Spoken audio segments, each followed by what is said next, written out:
Hello students, सबसे पहले आपको कॉन्ग्रेचुलेशंस कि आप फाइनल क्लास में पहुंच गए हैं। और फाइनल क्लास का अब हमने जो सिलेबस करना है आपका 5th सेमेस्टर, इसमें हमने फूड्स एंड न्यूट्रिशन का सिलेबस है, आहार और पोषण। और इसके साथ ही आपका कुकिंग प्रैक्टिकल होगा। और ये 40 नंबर का आपका थ्योरी, 10 नंबर की असेसमेंट और 50 नंबर का प्रैक्टिकल। और छठे सेमेस्टर में ह्यूमन डेवलपमेंट, मानव विकास, उसका पेपर हमें पढ़ना है। पहले की तरह ही हमारा सिलेबस 2 भागों में बटा हुआ है, 2 यूनिट्स हैं। और इसमें जो फर्स्ट यूनिट है उसमें हमने भोजन के बारे में पढ़ना है। भोजन क्या होता है, किस चीज़ को हम भोजन कहते हैं, डेफिनेशन फूड की, डेफिनेशन न्यूट्रिशन की, और भोजन हमारे लिए क्या कार्य करता है, क्या काम करता है भोजन हमारे लिए। उसके बाद सेकंड टॉपिक जो है वो हमारा विभिन्न प्रकार के पौष्टिक तत्वों के बारे में है।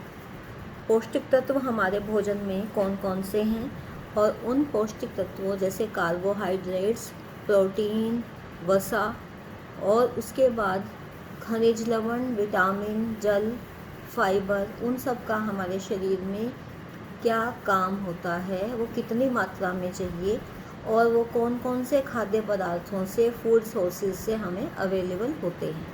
ठीक है, ये हमने इसके सभी का पढ़ना है। तो विटामिन, खनिज लवण A, B, C, D, E, K, इन सब के बारे में।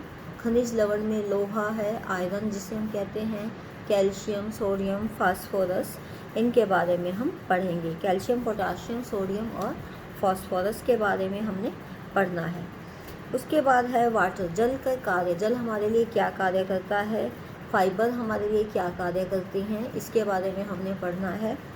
ये हम फर्स्ट यूनिट की ही बात कर रहे हैं। उसके बाद हमारा भोजन को पकाने का विधियाँ कौन कौन सी हैं, और भोजन को पकाने से भोजन पर क्या असर पड़ता है, पौष्टिक तत्वों पे क्या असर पड़ता है, भोजन पकाने का क्या महत्व है। इसमें हमने moist heat, dry heat, grilling, baking और फ्राइंग, और जो हम रेडिएशन के द्वारा भोजन पकाते हैं, चाहे सूर्य की रेज़ हैं, सनलाइट से, सोलर कुकर जो होते हैं, और हमारे माइक्रोवेव की जो रेज़ होती हैं, उनसे भोजन पकाते हैं, ये विधियों के बारे में पढ़ेंगे। नेक्स्ट है हमारा भोजन पकाने की विधियों का पौष्टिक तत्वों पे क्या असर होता है, और भोजन की पौष्टिकता को बढ़ाने के तरीके, पौष्टिक तत्वों को एनहांस करने का, पौष्टिक तत्व हमें ज़्यादा से ज़्यादा मिलें, जो भोजन में है वो बने रहें, उसका क्या लाभ है और क्या विधियाँ हैं।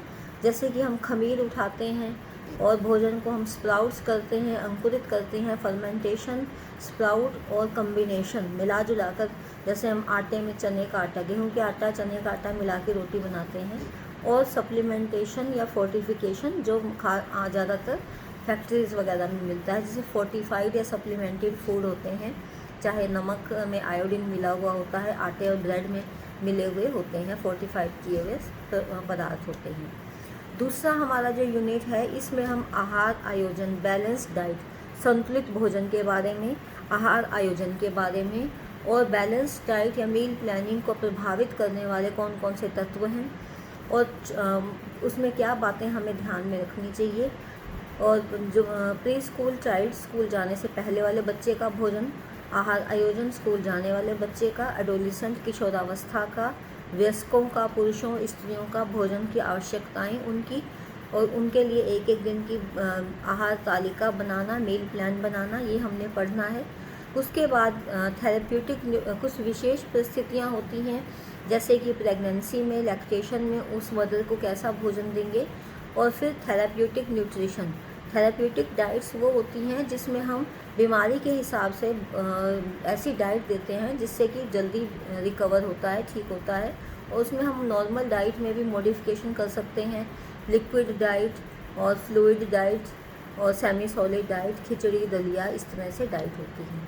ठीक है, इसके बाद जो बीमारियों में हमने आहार आयोजन करना है, उसमें हमारा टाइफाइड फीवर है, डायरिया है, और उसमें हाइपरटेंशन, हाई ब्लड प्रेशर है, डायबिटीज़ की बीमारी है, इसके बारे में हमने पढ़ना है। और उसके साथ ही कॉन्स्टिपेशन, कब्ज। फिर हम पढ़ेंगे फूड प्रिजर्वेशन। फूड प्रिजर्वेशन खाद्य संरक्षण। हमारे देश में बहुत सी चीज़ें, भोजन जो है वो ख़राब हो जाता है, तो हम घरों में उसको बचाने के लिए, लंबे समय तक रखने के लिए फूड प्रिजर्वेशन करते हैं। जैसे कि अचार, चटनी, जैम, स्क्वैश, मुरब्बा, ये सब हम बना कर रखते हैं। तो इसमें हमने विभिन्न विधियों के बारे में पढ़ना है और भोजन खराब होने के कारण क्या हैं और भोजन को हम कैसे सुरक्षित कर सकते हैं। ये सब आपका थ्योरी का सिलेबस है और जिसको हम पढ़ना शुरू करेंगे। और ये मैंने आपको इसकी फ़ोटो खींच के आपके व्हाट्सएप ग्रुप में भी भेज दी है, उसको आप सिलेबस को एक बार स्टडी कर लें। उसमें प्रैक्टिकल का सिलेबस भी है जो हम बाद में करेंगे, डिस्कस करेंगे। Okay, bye.